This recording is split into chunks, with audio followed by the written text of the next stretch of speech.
Hello friends, welcome to Crazy GK Trick. Friends, Global Hunger Index की rankings आ चुकी हैं और इंडिया इस साल पिछले साल के मुकाबले 6 पायदान और गिर गया है और इंडिया की रैंक इस साल है 107 121 देशों में। जैसे ही ये इंडेक्स आया वैसे ही हम देखते हैं कि अपोजिशन ने गवर्नमेंट पर सवाल उठाए हैं कि आखिरकार क्यों इंडिया की रैंक लगातार गिरती चली जा रही है। इसके बाद हम देखते हैं कि गवर्नमेंट ने भी इस इंडेक्स को लेकर पीआईबी पर एक प्रेस रिलीज जारी करी, जहां पर गवर्नमेंट ने इस रिपोर्ट को खारिज किया और ये बोला कि ये रिपोर्ट देश की छवि खराब करना चाहती है। तो फ्रेंड्स, आज हम ग्लोबल हंगर इंडेक्स को वैश्विक भूख सूचकांक 2022 को डिटेल में डिस्कस करेंगे। यहाँ पर हम देखेंगे कि इस सूचकांक में इंडिया की रैंक लगातार कैसे गिर रही है, यहाँ पर गवर्नमेंट ने किस वजह से इस रिपोर्ट को खारिज किया है, इसको भी हम डिस्कस करेंगे। यहाँ पर क्या की फैक्ट्स हैं, क्या की टर्म्स हैं, उनको भी हम डिस्कस करेंगे। तो फ्रेंड्स, आइए चालू करते हैं आज का सेशन। इस साल की रिपोर्ट का टाइटल है food systems transformation and local governance. Friends, India का स्कोर इस साल 29.1 है। फ्रेंड्स, ये रिपोर्ट 100 में से स्कोर देती है और जितना कम आपका स्कोर होता है उतना अच्छा होता है। 0 स्कोर मतलब जीरो हंगर, 100 स्कोर यानी कि एक्सट्रीम हंगर। स्कोर के आधार पर इंडिया को सीरियस कैटेगरी में रखा गया है। और अगर बात करें इंडिया के पड़ोसी देशों की, तो पाकिस्तान, बांग्लादेश, श्रीलंका, नेपाल सब ने इंडिया से अच्छा परफॉर्म किया है। इंडिया ने सिर्फ अफगानिस्तान से अच्छा परफॉर्म किया है और इंडिया का नेबर चाइना की रैंक फर्स्ट आई है। इस साल 17 देशों की रैंक फर्स्ट है, जिसमें से एक चाइना भी है।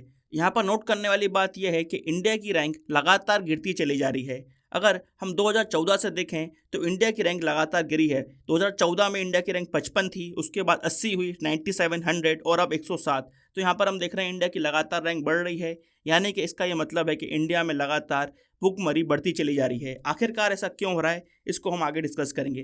फ्रेंड्स, ये रिपोर्ट 2 एनजीओ मिलकर निकालते हैं। पहला है कंसर्न वर्ल्ड वाइड, जो आयरलैंड का एनजीओ है, और दूसरा है वेल्थ हंगर हिल्फी, जो जर्मनी का एनजीओ है।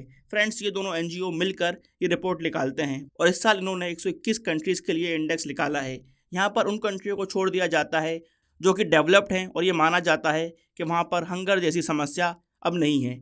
फ्रेंड्स, आइए अब बात करते हैं कि गवर्नमेंट ने इस रिपोर्ट के बारे में क्या कहा। गवर्नमेंट ने इस रिपोर्ट को खारिज करते हुए कहा कि यहाँ पर जो तरीका अपनाया गया है, जो मेथोडोलॉजी अपनाई गई है हंगर को नापने की, वो बिल्कुल गलत है। और यहाँ पर ग्लोबल हंगर इंडेक्स हर साल की तरह मिस इन्फॉर्मेशन, गलत इन्फॉर्मेशन दे रहा है इंडिया के बारे में। यहाँ पर गवर्नमेंट ने यह भी कहा कि गवर्नमेंट फूड सिक्योरिटी को लेकर काफ़ी सीरियस है और गवर्नमेंट ने लगातार कदम उठाए हैं इसको कम करने के लिए। गवर्नमेंट ने यहाँ पर ये तर्क दिया कि 4 में से 3 इंडिकेटर्स जो यूज़ किए गए हैं इस इंडेक्स में कैलकुलेशन के लिए, वो चाइल्ड की हेल्थ को बताते हैं, यानी कि बच्चों के हेल्थ के लिए होते हैं। और उसके आधार पर पूरी जनसंख्या का लेवल आप डिस्कस नहीं कर सकते। यहाँ पर यह भी बोला गया है कि जो 4th इंडिकेटर है, जो ये बताता है कि अंडर नरिशमेंट का प्रपोर्शन क्या है, वो एक ओपिनियन बेस्ड पोल होता है और जिसका सैंपल साइज़ भी बहुत कम है, मात्र 3000 का सैंपल साइज़ है। तो फ्रेंड्स, ये सब तर्क दिए गए हैं गवर्नमेंट द्वारा और गवर्नमेंट ने यह भी कहा है कि जो डाटा ग्लोबल हंगर इंडेक्स लेता है उस डाटा को अच्छे से रिप्रेजेंट नहीं किया गया है। फ्रेंड्स, यहाँ पर गवर्नमेंट ने बताया कि इंडिया वर्ल्ड का सबसे लार्जेस्ट फूड सिक्योरिटी प्रोग्राम चला रहा है।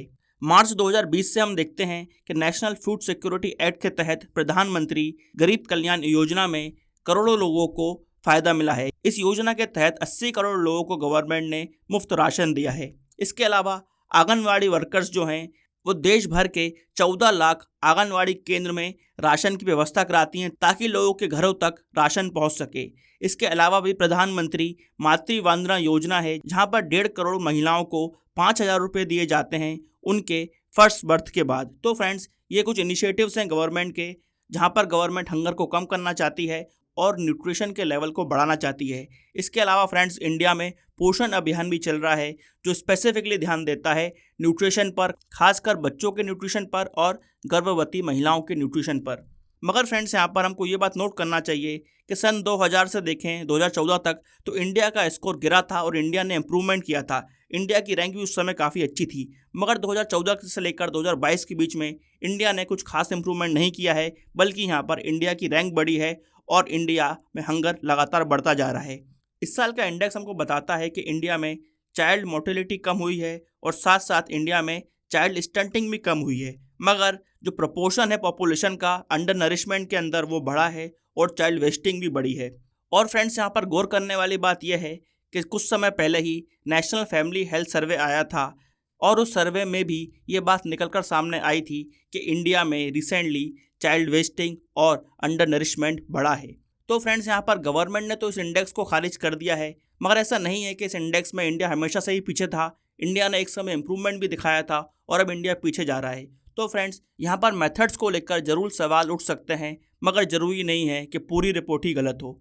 तो आइए फ्रेंड्स, देखते हैं इस रिपोर्ट ने हमको और क्या क्या बताया। ग्लोबल हंगर इंडेक्स ने बताया है कि 44 कंट्रीज सीरियस कैटेगरी में है या फिर अलार्मिंग कैटेगरी में है, जहाँ पर सख्त ज़रूरत है हंगर क्राइसिस को एड्रेस करने की। और यहाँ पर 20 कंट्रीज ऐसी हैं जिन्होंने 2014 के बाद इम्प्रूवमेंट नहीं बल्कि डिक्रीमेंट दिखाया है अपनी प्रोग्रेस में। 46 कंट्रीज फ्रेंड्स ऐसी हैं जो 2030 तक जीरो हंगर लेवल को अचीव नहीं कर पाएंगी, जो कि एक टारगेट है United nation sustainable development goal के तहत। इस रिपोर्ट के हिसाब से लगभग 767.9 मिलियन लोग अंडर नरिश्ड रहेंगे। यहाँ पर इस रिपोर्ट ने यह भी बताया है कि जो फूड प्राइसेस हैं वो लगातार बढ़ती जा रही हैं। यहाँ पर इन्फ्लेशन की वजह से फूड प्राइसेस अपनी पीक टच करेंगे 2022 में, और शायद उसके बाद ही हमको कुछ फूड प्राइसेस कम होते हुए देखें। इस रिपोर्ट ने यह भी बताया है कि बिलो पावर्टी लोगों की जनसंख्या भी बढ़ सकती है कोविड-19 की वजह से। यहाँ पर लगातार पावर्टी का लेवल गिरता जा रहा था वर्ल्ड लेवल पर, मगर अब हम देख सकते हैं कि अब पावर्टी का लेवल बढ़ सकता है 2022 में। फ्रेंड्स, यहाँ पर यह भी बताया है कि जो विवाद होते हैं, खासकर जैसे कि रशिया यूक्रेन का विवाद चल रहा है, इसकी वजह से भी हम देखते हैं पावर्टी जैसी समस्या और हंगर जैसी समस्या बढ़ती है। और हम ये देखते हैं कि 2010 से लेकर 2021 के बीच में जो कॉन्फ्लिक्ट्स हैं वो लगातार बढ़ती जा रही हैं। इस रिपोर्ट ने ये भी बताया कि क्लाइमेट चेंज की वजह से भी हंगर क्राइसिस आती हैं। क्लाइमेट चेंज की वजह से हमको एक्सट्रीम वेदर देखने को मिलता है, डिजास्टर्स देखने को मिलते हैं, जिसकी वजह से हंगर क्राइसिस बढ़ती है। फ्रेंड्स, आइए बात करते हैं कि आखिरकार ये सूचकांक किस तरीके से निकाला जाता है। यहाँ पर ग्लोबल हंगर इंडेक्स का जो स्कोर है वो 3 डायमेंशन पर बेस्ड होता है। सबसे पहला अंडर नरिशमेंट, दूसरा है चाइल्ड मोर्टेलिटी, तीसरा है चाइल्ड अंडर नरिशमेंट। यहाँ पर चाइल्ड अंडर नरिशमेंट के अंदर चाइल्ड वेस्टिंग और चाइल्ड स्टंटिंग आती है। आइए फ्रेंड्स, इन टर्म्स को समझ लेते हैं। अंडर नरिशमेंट का यह मतलब होता है कि जब एक स्वस्थ व्यक्ति को दिन भर के लिए जरूरी कैलोरी नहीं मिलती है तो उसको माना जाता है अंडर नरिशमेंट। चाइल्ड स्टंटिंग में जिन बच्चों की हाइट कम रह जाती है उनकी उम्र के हिसाब से, तो उसको बोला जाता है child stunting. Child wasting friends ये होती है कि जब कोई बच्चा अपनी हाइट के हिसाब से वेट गेन नहीं कर पाता है तो उसको बोलते हैं चाइल्ड वेस्टिंग। फ्रेंड्स, फिर हम देखते हैं चाइल्ड मोर्टेलिटी। ये फ्रेंड्स हर 1000 बच्चों पर कैलकुलेट होती है। यहाँ पर हर 1000 बच्चों में जिनकी उम्र 0 से लेकर 5 साल के बीच में है, उनमें कितने बच्चों की मृत्यु 5 साल से पहले ही हो जाती है, इसको कैलकुलेट किया जाता है। ये होती है चाइल्ड मोर्टेलिटी। इन 4 पैमानों के आधार पर ही रिपोर्ट बनती है। अंडर नरिशमेंट का पार्ट होता है 1/3, चाइल्ड स्टंटिंग का 1/6, चाइल्ड वेस्टिंग का 1/6 और चाइल्ड मोर्टेलिटी का 1/6। इन चारों को मिलाकर आता है ग्लोबल हंगर इंडेक्स का स्कोर। यहाँ पर फॉर्मूला भी दिया गया है जिसके तहत global Hunger index value calculate करता है हर इंडिकेटर की। यहाँ पर जो ग्लोबल हंगर इंडेक्स है वो डाटा लेता है फूड एंड एग्रीकल्चर एसोसिएशन से, इसके अलावा World Health Organization, UNICEF, World Bank और भी बहुत सारी संस्थाओं से डाटा लेता है ग्लोबल हंगर इंडेक्स, जिसके आधार पर ये चीज़ें कैलकुलेट होती हैं। तो फ्रेंड्स, यहाँ पर हमने देखा कि किस तरह से इस इंडेक्स को कैलकुलेट किया जाता है। आइए बात करते हैं कि इस रिपोर्ट ने और क्या चीज़ें हाईलाइट की हैं। यहाँ पर ये रिपोर्ट बोलती है कि जो वर्ल्ड है वो आने वाले समय में आसानी से हंगर को ख़त्म नहीं कर पाएगा, और इस चीज़ में सबसे बड़ी जो बाधा है वो है कॉन्फ्लिक्ट, यानी कि लगातार विवाद होना, क्लाइमेट चेंज, जलवायु परिवर्तन और कोविड-19 की वजह से जो आर्थिक गतिविधियों में गिरावट देखने को मिल रही है, ये भी एक बहुत बड़ा कारण है। और इन सब के ऊपर जो रिसेंटली रशिया और यूक्रेन का वॉर चल रहा है, ये भी एक बहुत बड़ा कारण है भूखमरी के बढ़ने का। यहाँ पर इस रिपोर्ट ने बताया कि कुछ कंट्रियाँ इम्प्रूव कर रही थी, मगर अब ये देखा जा रहा है कि उन कंट्रीज़ में फिर से हंगर और पावर्टी बढ़ना चालू हो गई है। और इस रिपोर्ट ने ये बताया कि अगर हम फूड सिक्योरिटी को बिल्ड करना चाहते हैं तो ये समय है कि हम इन्वेस्ट करें फूड सिक्योरिटी की तरफ, तभी हम आगे जाकर एक इक्विटेबल, इंक्लूसिव और सस्टेनेबल फूड सिस्टम बना सकेंगे।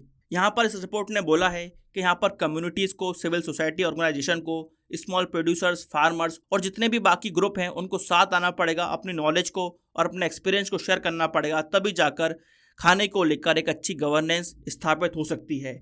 यहाँ पर इस रिपोर्ट ने बताया कि अगर जल्दी कोई बड़ा कदम नहीं उठाया गया तो फिर 2030 तक 46 कंट्रीज ऐसी रहेंगी जो जीरो हंगर के टारगेट को अचीव नहीं कर पाएंगी। इस रिपोर्ट ने ये भी चीज़ हाईलाइट की है कि एक कंट्री के अंदर भी हमको डिफरेंट लेवल ऑफ हंगर और अंडर नरिशमेंट देखने को मिलता है। यानी कि ऐसा बिल्कुल पॉसिबल है कि इंडिया के कुछ स्टेट्स हैं जो कि काफ़ी अच्छा परफॉर्म कर रहे हैं और इंडिया के कुछ स्टेट्स हैं जो कि काफ़ी बुरा परफॉर्म कर रहे हैं। फ्रेंड्स, यहाँ पर कुछ रिकमेंडेशन भी दी गई हैं हंगर को और पॉवर्टी को ख़त्म करने के लिए। यहाँ पर इस रिपोर्ट का कहना है कि गवर्नमेंट को एक समावेशी एनवायरनमेंट बनाना चाहिए और जवाबदेही तय करनी चाहिए फूड सिस्टम को लेकर, फूड गवर्नेंस को लेकर। यहाँ पर सिटीजन का पार्टिसिपेशन ही बहुत इंपॉर्टेंट है। यहाँ पर नागरिकों को सतर्क रहना चाहिए और लगातार इस तरफ ध्यान देना चाहिए कि किस तरह से वो हंगर की प्रॉब्लम को सॉल्व कर सकते हैं। यहाँ पर यह भी कहा गया है कि हमको जो हमारी रिसोर्सेज हैं उनको मानवता के आधार पर यूज़ करना चाहिए, ताकि आने वाले समय में अगर कोई भी प्रॉब्लम आए, विपदा आए, डिज़ास्टर आए, तो हमारा फूड सिस्टम इतना सफिशेंट हो कि हम उस शॉक को झेल सकें। तो फ्रेंड्स, ये कुछ रिकमेंडेशन भी दी हैं ग्लोबल हंगर इंडेक्स में।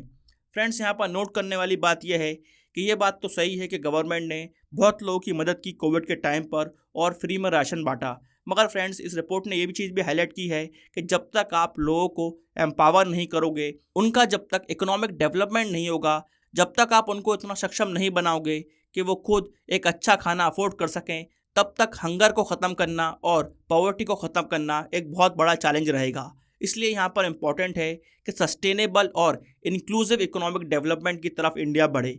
पिछले दिनों में कुछ रिपोर्ट्स आई थी जिन्होंने बताया था कि इंडिया में असमानता, इनइक्वालिटी बढ़ रही है, जहाँ पर हाईलाइट किया गया था कि कोविड के टाइम में गरीब और गरीब हुआ है और अमीर हुआ है। तो फ्रेंड्स, यहाँ पर बहुत सारे कारण हो सकते हैं जिसकी वजह से इंडिया की रैंक गिरी है। फिलहाल गवर्नमेंट ने तो इस रिपोर्ट को खारिज कर दिया है, मगर आपके क्या पॉइंट ऑफ व्यू हैं वो कमेंट बॉक्स में ज़रूर बताइएगा। तो फ्रेंड्स, यहाँ पर हमने डिस्कस करा global Hunger index. I hope आपको ये वीडियो इन्फॉर्मेटिव लगा होगा। ऐसा ही और वीडियो देखने के लिए इस वीडियो को लाइक करें, शेयर करें और हमारे चैनल को सब्सक्राइब करें। Till then friends, bye bye and take care.